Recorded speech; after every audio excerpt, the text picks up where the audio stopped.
let's evaluate it. Don't you want somebody to blur? Don't you need somebody to blur? I can't. Two things shocked me. One, her signature 3-step that she's now curating: Easy Blur Primer, Easy Blur Foundation, and then Easy Bake Powder on top. Silicone-free primer with a silicone-based foundation. There you have it. Finally, Huda can maybe debunk everyone on the internet who thinks that these two things can't work together, because she just launched them together to work together. Huda's asked everyone that's touching this to do what we call a split-faced eval.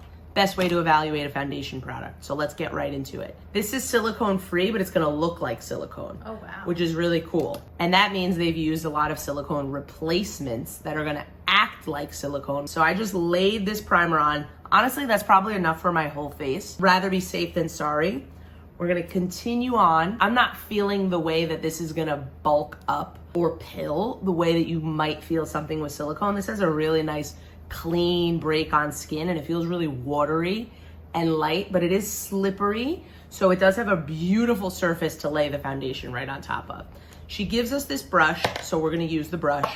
I'm gonna lay it down directly on my face. I've already tried this once. This is my second time putting it on. Let's take a little to the face and let's get into it. Shocked me the most about the foundation. She's using, after water, something called cyclopentasiloxane. When I made my first ever video that went viral on this platform. When I made your first viral video that went viral on this platform.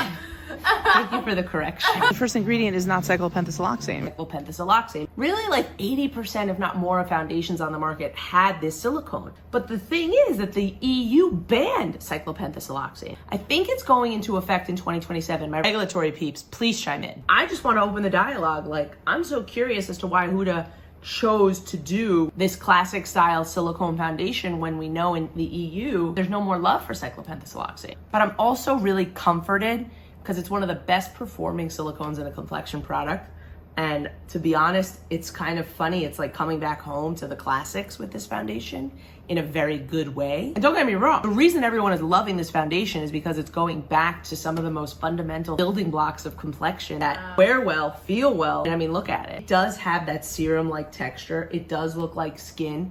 This is shade 320 Tre Leche. This is made in Italy. What are some foundations in the past that had cyclopentasiloxane? Every Maybelline foundation that would have been an all-star had cyclopentasiloxane. Double Wear had cyclopentasiloxane. Every YSL foundation, they all would have had D5. It's kind of like that reliable, nice guy that everybody wants to date once they realize that everyone's a bad boy. Like, not the lesbian talking about men.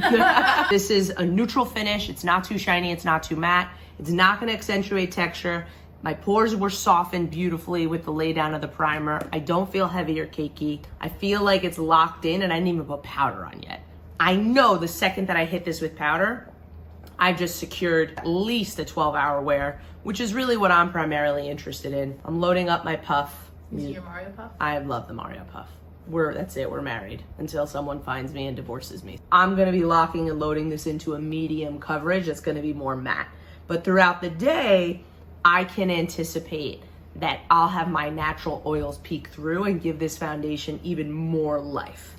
Coverage-wise, very happy with the level of coverage it's giving. However, I don't typically go for this level of coverage. But if you're looking for a really lightweight, comfortable, thin, serum-like foundation that's gonna deliver this coverage, this 3-step is foolproof. You will get something extremely similar to this style of result, no matter what your skin type is. If you are a little more dry, compensate with a little more moisture. If you're more oily, compensate with more powder. Would I use this to go out at night if I want like a filtered face finish? Sure. Is this my go-to everyday foundation? No, because I'm not this kind of a coverage 3-step kind of gal. So who's this for? This is for someone who wants easy, effective, lightweight, everyday comfortable coverage.